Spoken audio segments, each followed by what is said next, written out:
Will power बढ़ाने का आसान तरीका। क्या आप जानते हैं विल पावर क्या है और बढ़ाने का कोई आसान तरीका भी हो सकता है, या ये तरीका है या ये कोसों की बात। इसको आप समझें थोड़ी सरल भाषा में। विल पावर यानी कि इच्छा शक्ति, दृढ़ शक्ति। इसको ओशो ने क्या बताया है इसको कि जब हमने धर्म को अपनाया तो धर्म का मतलब क्या था। धर्म का मतलब था इच्छा शक्ति, दृढ़ संकल्प शक्ति को अपनी बढ़ाना। जैसे कि हम उपवास करते हैं, उपवास यानी कि व्रत करने में हम क्या करते हैं, हमने आज उपवास व्रत को क्या से क्या बना लिया है। आपको पता है दोस्तों उपवास या व्रत क्या है। उपवास से हमारी संकल्प शक्ति मजबूत होती है। जैसे कि हम एक दिन उपवास रखते हैं तो हम सोचते हैं हम 6 घंटे तक कुछ नहीं खाएंगे, या एक दिन हम पूरा कुछ नहीं खाएंगे। वैसे तो ज़्यादातर व्रत एक ही दिन का होता है। तो अगर हम देखते हैं, अगर हम उपवास रखते हैं तो आपने देखा होगा कोई कोई जो व्यक्ति होता है वो उपवास 9 दिन तक भी रख लेता है और कुछ भी नहीं खाता है और खुश रहता है, मस्त रहता है। लेकिन कोई व्यक्ति ऐसा होता है जो एक ही दिन के व्रत में भी चुपचाप चोरी छिपे कुछ ना कुछ खा लेता है, या खाता भी नहीं है तो दिन भर भूख भूख भूख खाना है करता रहता है। तो जिसकी दृढ़ संकल्प शक्ति मजबूत होगी वही उपवास रख सकता है। या इस बात को इस तरह समझें कि उपवास रखने से ही हमारी संकल्प शक्ति मजबूत होती है। एक छत पर 3 घंटे खड़े होकर नीचे नहीं झांकना, ये एक छोटा सा संकल्प लें। आपकी संकल्प शक्ति या विल पावर कैसे मजबूत होता है कि आप छोटे छोटे संकल्प लेकर आप अपनी संकल्प शक्ति को बढ़ा सकते हैं, जिससे आपकी ज़िंदगी में बहुत ही आगे जाने के आपके चांस हो जाते हैं। आप एक छोटा सा संकल्प लें, एक छत पर आप 3 घंटे खड़े होकर नीचे ना झांकें और सोचें कि मैं 3 घंटे, जबकि आप रोज़ जाते हैं छत पर तो नीचे झांकते हैं, लेकिन अगर आप ये देखेंगे कि आप आज मैं 3 घंटे तक खड़ा रहूँगा लेकिन नीचे नहीं झांकूंगा। इन छोटे छोटे प्रयोगों से आपकी संकल्प शक्ति बढ़ती है। संकल्प की सामर्थ्य बढ़ाने के लिए छोटे छोटे प्रयोग किए जाते हैं। इन व्रत रखने से कोई मतलब नहीं होता है धर्म से, ईश्वर से। व्रत रखने का सीधा सीधा संकल्प शक्ति से इसका नाता जुड़ा है।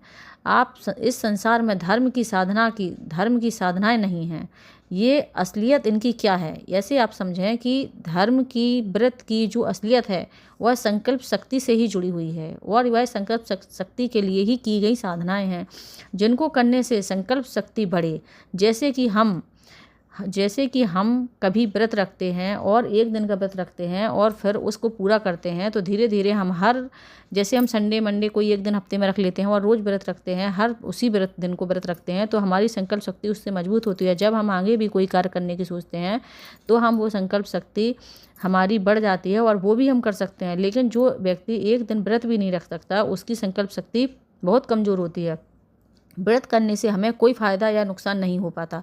संकल्प शक्ति को बढ़ाने के लिए की गई ये एक तैयारी है। संकल्प ना तो व्रत रखने से हमें कोई फ़ायदा है, ना ही व्रत ना रखने से हमारा कोई नुकसान है। केवल संकल्प शक्ति को बढ़ाने के लिए ये छोटे छोटे से प्रयोग धर्म ने हमें बताए हैं, और आज हमारे अंदर ये केवल धर्म का स्थान बन के रह गया है। हमने व्रत को जाना ही नहीं कि ये व्रत रखने से संकल्प शक्ति के बढ़ने का एक साधन है। 12 घंटे एक जगह खड़े होने से आपका क्या फ़ायदा हो सकता है। 12 घंटा एक जगह खड़े होने से ना ही आपका कोई फ़ायदा हो सकता है ना ही नुकसान।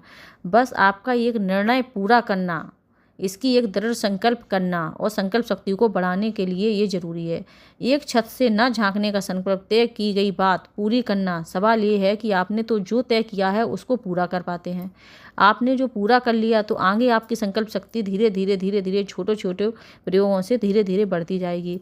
जिस व्यक्ति ने जो तय किया अगर उसने वो पूरा कर लिया तो समझो उसकी संकल्प शक्ति धीरे धीरे मजबूत हो रही है, उसके अंदर की ऊर्जा बलवान होने लगती है, वह आत्मवान होने लगता है, उसके भीतर बहुत ही अच्छी एनर्जी बढ़ने लगती है, और वह अपने मन के आगे अपने दृढ़ संकल्प की चलने देता है और उसका आत्मबल बढ़ता है। उसके व्यक्तित्व में पहली बार कुछ बुनियादी फर्क पड़ता है और वह अलग एक आत्मबल उसके अंदर बढ़ने लगता है। आप छोटे छोटे संकल्पों से ऊर्जा इकट्ठी कर सकते हैं। आप इन छोटे छोटे संकल्पों से जब ऊर्जा इकट्ठी करेंगे तब आपका मन जिस काम के लिए करेगा जो कि आपके लिए गलत है, तब आप उसको अपनी दृढ़ संकल्प शक्ति से उस काम को करने से अपने मन को रोक पाएंगे। क्या आपको पता है आपका मन आपके ऊपर भारी क्यों हो जाता है?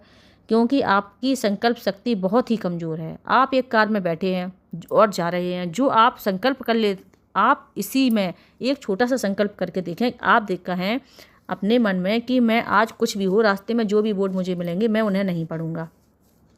ये आपकी भीतरी यात्रा है, इसमें आपको किसी से कुछ कहना भी नहीं है, आपको किसी से कुछ बताना नहीं है, और अगर आपके बगल में इस कार में कोई बैठा है उसको भी पता नहीं चलेगा कि आपके अंदर क्या चल रहा है, और आप कोई भी बोर्ड नहीं देखेंगे।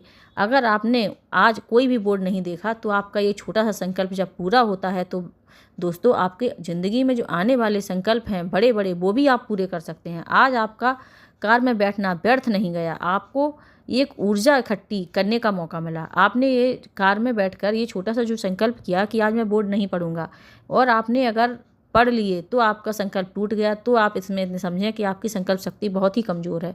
किसी व्यक्ति से कहा जाए कि वो 40 मिनट के लिए आंखें बंद करके ध्यान करे या ध्यान में बैठ जाए, तो वह उसी बीच 5 बार आंखें खोल खोल के देख लेगा कि उसका मन इतना भी नहीं मानेगा कि वो 40 मिनट के लिए केवल आंखें बंद कर सके। यह व्यक्ति संकल्पहीन है, आत्महीन है, जिससे कोई आशा करना बहुत ही कठिन है। जो व्यक्ति 40 मिनट केवल ध्यान में आंख बंद करके भी नहीं बैठ सकता, उसकी संकल्प शक्ति की क्या ही कहें। किसी से कहो 10 मिनट गहरी सांस लो। अगर आप अपने ऊपर भी ये उदाहरण करके देखें कि आपकी दृढ़ संकल्प शक्ति कितनी मजबूत है या कितनी कमज़ोर। जिस व्यक्ति की जितनी संकल्प शक्ति कमज़ोर होती है या मजबूत होती है, वह 10 मिनट के लिए भी अपने कही गई बात को पूरा नहीं कर पाता। दोस्तों, किसी से कहो कि वह 10 मिनट गहरी सांस ले। यह प्रयोग आप अपने ऊपर करके देखें।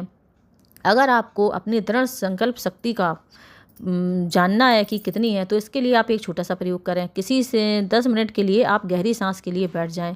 2 मिनट ही बाद आप से कहेंगे कि आप गहरी सांस लें, लेकिन 2 मिनट बाद ही आप धीमी सांस लेने लगते हैं, क्योंकि आपकी संकल्प शक्ति कमज़ोर है।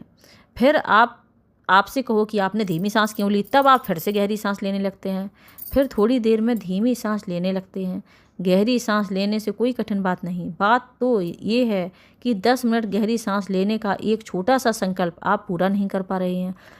गहरी सांस लेने से क्या मिलेगा या क्या नहीं मिलेगा, बात बस ये नहीं है। बात केवल इतनी सी है कि 10 मिनट गहरी सांस लेने वाला व्यक्ति संकल्पवान है, संकल्प शक्ति मजबूत है उसकी। अगर वो 10 मिनट भी गहरी सांस ले नहीं पा रहा है तो उसका क्या ही कहें, उसकी संकल्प शक्ति बहुत ही कमज़ोर है, वह कभी आत्मवान ना हो पाएगा।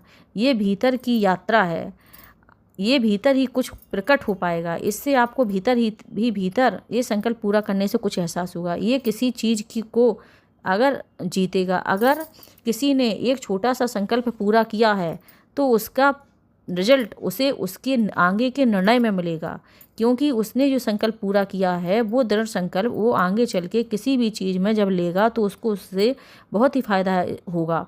इसके अंदर कुछ बदल जाएगा। आप अगर ये छोटा सा संकल्प करके देखें तो आपको लगेगा आपके अंदर कुछ बदल जाएगा। और इसका जो आवारा मन है, आपका जो आवारा मन है जो इधर उधर जाता है, ये छोटे छोटे संकल्प करने से आपका आवारा मन आपके काबू में होगा।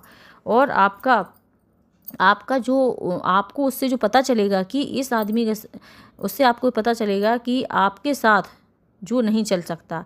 इस बात से आपके मन को पता चलेगा कि ये आदमी अब मेरे हिसाब से नहीं चलेगा। मतलब आपका जो आवारा मन है दोस्तों, उससे आपको पता चलेगा कि आपका मन आपके बस में हो जाएगा और वो अंदर ही अंदर सोचेगा कि ये आदमी अब दृढ़ संकल्पवान हो गया है, अब ये मेरे हिसाब से नहीं चलेगा।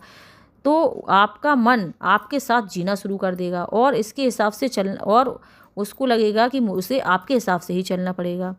रोज़ कार से जब आप निकलते हैं, आप एक बात गौर करें, जब आप रोज़ कार से निकलते हैं तो आप जब ये एक संकल्प नहीं लेते हैं कि मैं आज बोर्ड नहीं पढ़ूंगा, तो शायद आप बोर्ड पढ़ें भी ना, लेकिन जिस दिन आपने सोच लिया कि आज मैं एक भी बोर्ड नहीं पढ़ूंगा, उस दिन आपका ये मन आपको बोर्ड पढ़ने के लिए प्रेरित करेगा। और अगर आप थोड़े भी संकल्पवान हैं तो आप बोर्ड पढ़ने से अपने मन को रोक सकेंगे। और अगर आपने अपने मन को बोर्ड पढ़ने से रोक नहीं पाया तो समझ लीजिए आपका संकल्प टूट गया और आप संकल्पवान कभी नहीं बन सकते।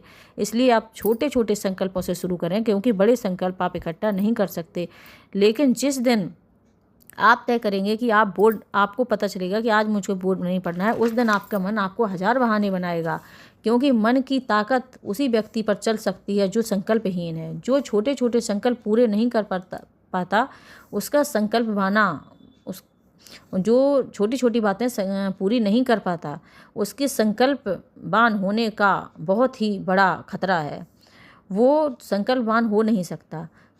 आपका संकल्पवान होना इधर मन की मौत। अगर आप संकल्पवान हो गए तो आपके मन की मौत हो गई। इसको समझें आप कि अगर आपका मन किसी भी चीज़ के लिए कर रहा है, कैसी भी चीज़ के लिए, सुबह उठने के लिए, रात में जल्दी सोने को नहीं कर रहा, देर तक जागने को कर रहा, या आपको कोई सोशल मीडिया चलाने का कर रहा, अगर आपने छोटे छोटे संकल्प पूरे कर लिए तो आप मन को जीत जाएंगे। मन के हारे हार है, मन के जीते जीत। इधर आप इस बात को समझें कि आपका संकल्पवान होना, इधर मन की मौत। मतलब जैसे ही आपने छोटे छोटे संकल्प पूरे करने शुरू कर दिए, आपकी मन की पर आपकी बात का असर होगा। आपका मन आपके हिसाब से ही चलेगा।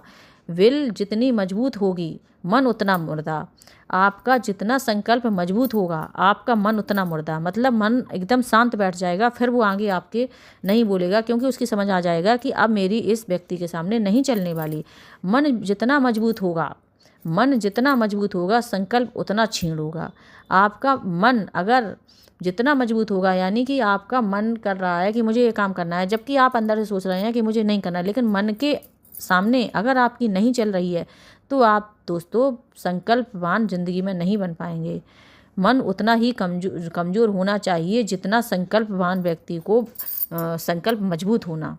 वह रोज़ बोर्ड पढ़ने को ना कहता था। आप ये समझें दोस्तों कि जब आप किसी कार में बैठते हैं तो आपका जो मन है वह बोर्ड पढ़ने के लिए रोज़ नहीं कहता है, लेकिन जिस दिन आपको पता चल गया कि आज मुझे आपने ये तय कर लिया आज मुझे बोर्ड नहीं पढ़ने हैं, क्योंकि आज आपने संकल्प किया है, तो रोज़ जो मन आपको बोर्ड पढ़ने के लिए नहीं कहता था, आज वो ज़रूर कहेगा। रोज़ आपने उसको चुनौती नहीं दी थी, लेकिन आपने आज उसको चुनौती दे दी है। उसके लिए चुनौती का सवाल है। अब वो बार बार आपको कहेगा, बोर्ड पढ़ने के लिए प्रेरित करेगा, बहाने खोजेगा कि कुछ ज़रूरी था इसलिए बाहर देखा। आपका मन कहेगा ज़रूरी है, देखना चाहिए, इसलिए मैंने देखा बाहर क्योंकि ज़रूरी था। लेकिन नहीं, ये मन आपका संकल्प तोड़ने की कोशिश कर रहा है, इसलिए आपको बाहर नहीं देखना है। अगर आपको आगे जाकर संकल्प बनना है, इसलिए देखा। वो कहेगा कि बहुत ज़ोर की आवाज़ आ रही थी, शायद बाहर दंगा फसाद हो रहा हो, इसलिए मुझे देखना ज़रूरी था। लेकिन ये सब बहाने मन के हैं बाहर देखने के लिए, क्योंकि जो अंदर, जब आप शुरू से मन के हिसाब से चल रहे हैं तो अंदर जो बेचैनी हो रही है, जो आपको बार बार लग रहा है कि मैं बाहर देखूं, ये मन आपको तोड़ने की कोशिश कर रहा है, आपके संकल्प पूरा नहीं होने दे रहा है। क्योंकि आपका संकल्प टूटेगा तभी मन की आपके ऊपर चलेगी। वो भुलाने की कोशिश भी करेगा कि आपका ध्यान भूल जाए और आप बाहर बोर्ड पढ़ लें। यह बात बस ऐसी ही है। हम मन के साथ जीते हैं, संकल्प के साथ जीना शुरू नहीं कर पाते। हम मन के हिसाब से शुरू से जीते आए हैं, इसलिए हम संकल्प के हिसाब से जी नहीं पाते। जो संकल्प के हिसाब से जीता है वो साधक है। साधक संकल्प के साथ जीना शुरू कर देता है। जब आपके छोटे छोटे संकल्प पूरे होते हैं तो आप धीरे धीरे मन के हिसाब से नहीं चलते और संकल्प के हिसाब से जीना शुरू कर देते हैं, तब ही आप साधक बनते हैं। जो मन के साथ जीता है वो अपनी आदतों का गुलाम बन जाता है। जो संकल्प के साथ जीता है वो साधक है। साधक का मतलब जानते हैं आप दोस्तों क्या है? साधक का मतलब बस यह है कि मन की जो ना माने वह साधक है। वह शख्स संकल्प से, जिसका मन संकल्प में रूपांतरित हो जाता है वही साधक है। तो आप छोटे छोटे मुद्दे चुन लें। आप छोटे छोटे मुद्दे चुनकर संकल्पवान हो सकते हैं। और संकल्पवान होने का क्या मतलब है कि मन की आप पर कोई भी बात नहीं लागू होगी। जब आप मन के हिसाब से नहीं चलेंगे तो आपका जीवन पूरी तरह बदल जाएगा। आप बहुत खुश हो जाएंगे, आपके रिश्ते अच्छे हो जाएंगे, आपका जीवन अच्छा हो जाएगा, आपका शरीर स्वस्थ रहेगा, आप रुग्ण नहीं रहेंगे। आप बहुत छोटे छोटे संकल्प लें। जैसे कि एक छोटा सा संकल्प सुने, जब आप पर कोई क्रोध करेगा तो मैं हंसूंगा। आप ये सोचें, जब मुझ पर कोई क्रोध करेगा, जितने भी बार क्रोध करेगा, तो मैं प्रत्येक बार उस पर क्रोध ना करके उसका उल्टा अंदर ही अंदर हंसूंगा। इतनी अद्भुत कीमत आपको इस शांति की मिलेगी कि आप सोच भी नहीं सकते। जब कोई, आपने ये संकल्प किया कि जब आपके ऊपर कोई क्रोध करेगा तो आप उस पर हंसेंगे, इसकी अद्भुत कीमत आपको क्या मिलेगी दोस्तों? आपको पता है? इसका एक छोटा सा प्रयोग, जब कोई क्रोध करेगा तो मैं हंसूंगा, आप 15 दिन बाद पाएंगे। जब आप 15 दिन आपको निकल जाएंगे कि जब आप पर कोई क्रोध करेगा और आप हंसेंगे, और आप बिल्कुल अंदर से भी कूल रहेंगे। ऊपर से हंसने का मतलब नहीं है, हंसने का मतलब है आप अंदर भी इतना दिमाग में कूल रहेंगे कि जब आपको हंसी आती है तब आप जैसा महसूस करते हैं वैसा ही आपको लगना चाहिए। तब आप 15 दिन बाद पाएंगे कि आप पूरी तरह बदल गए हैं, दूसरों आदमियों से आप बिल्कुल अलग हो गए हैं। आपके अंदर से चिड़चिड़ी है वो ख़त्म हो चुकी है, आपकी क्वालिटी बिल्कुल बदल गई है। आप जो आदमी थे अब वो नहीं रहे, आपका एकदम वही जीवन है, लेकिन आपका जीवन पूरी तरह बदल गया है।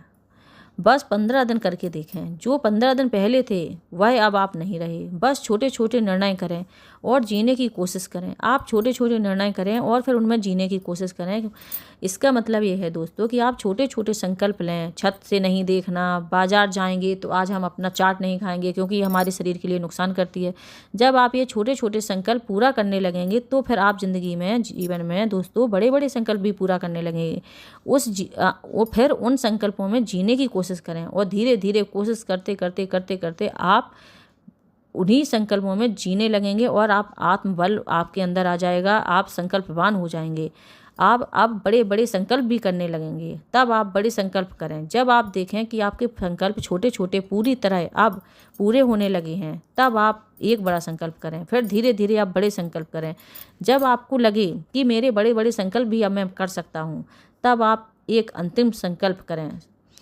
तब आपका संकल्प जो होगा, तब आप पूरी तरह से साधक बन जाएंगे। और आपका जो संकल्प होगा वो स्वेच्छा से मरने का होगा। आपका जो अंतिम संकल्प होगा वो आपका स्वेच्छा से मरने का होगा। किसी दिन जब आपको लगे कि मैं यह संकल्प कर सकता हूँ, जब आपको दोस्तों पूरी तरह से लगे कि हाँ अब मैं ज़िंदगी के छोटे बड़े निर्णय हर कर सकता हूँ, तब आप ज़िंदगी का सबसे बड़ा निर्णय क्या करें कि स्वेच्छा से मरने का निर्णय करें। इसका मतलब ये नहीं है कि आप स्वेच्छा से मर जाएं, इसको समझें आप पहले। इसका ये मतलब है कि आपको अंदर से लगे मैं ये कर सकता हूँ। जिस दिन आप उस संकल्प को करके शरीर को मुर्दे की तरह देख लेंगे, मतलब आप शरीर का कुछ भी, मतलब शरीर माने मन के हिसाब से कुछ भी नहीं करेंगे, उस दिन आपको दुनिया का कोई धर्मशास्त्र पढ़ने की ज़रूरत नहीं। आपको पूरा ज्ञान मिल चुका है, आपको जीवन का ज्ञान मिल चुका है। अब आपको कोई धर्मशास्त्र आपके लिए कोई नई बात कहने वाला नहीं बचा। आपको धर्मशास्त्र में कोई ऐसी चीज़ पढ़ने को नहीं मिलेगी कि आपको लगे कि मैंने ये नहीं पढ़ा, मुझे ये तो नई बात पता चली, क्योंकि आपको जीवन का सारा ज्ञान यहीं मिल चुका है। उस दिन से दुनिया का कोई गुरु आपको कोई नई बात नहीं बता सकेगा। आपके लिए कोई गुरु आपसे बड़ा नहीं होगा, क्योंकि आप अपने जीवन के गुरु बन गए हैं। आपने जीवन को समझ लिया है, आपने जीवन को इतने अच्छे से समझ लिया है कि शायद आप दूसरों को भी समझाने के लिए तैयार हैं। और अगर आपने ये संकल्प शक्ति एक बार अपने अंदर पैदा कर ली दोस्तों, तो आप कहेंगे कि हाँ मेरा जीवन क्या था और क्या हो गया। राधे राधे दोस्तों। अगर आपको ये मेरे वीडियो पसंद आते हैं तो ज़्यादा से ज़्यादा शेयर करें, मुझे मोटिवेट करें कि मैं आगे भी आपके लिए ऐसे वीडियो लाऊं। ओशो की ये बातें हमारे जीवन में उतारने के लिए कितनी आवश्यक हैं, कितनी ज़रूरी हैं, और हम ये ओशो की बातें जन जन तक पहुंचाएं, ये हमारा परम कर्तव्य है। आज भी ओशो की बातों को समझना हमारे लिए कितना कठिन है, लेकिन मैं ओशो की बातों को बुक से पढ़कर आपको एक सरल भाषा में समझाती हूँ कि आप ओशो की बातें जो बुक में हैं वो हर एक आदमी नहीं समझ पाता है। आप भी पढ़ेंगे तो आपको एक बार में समझ में नहीं आएंगी। मैंने भी कई सालों से पढ़ा है, तब मेरी समझ में ओशो की बातें अब धीरे धीरे मेरे जीवन में भी उतर गई हैं और मेरा जीवन पूरी तरह बदल चुका है। आज मैं अकेले भी खुश हूँ और बहुत खुश हूँ, बहुत खुश हूँ। राधे राधे दोस्तों। अगला वीडियो देखने के लिए या सुनने के लिए प्लीज़ चैनल को ज़रूर सब्सक्राइब करें।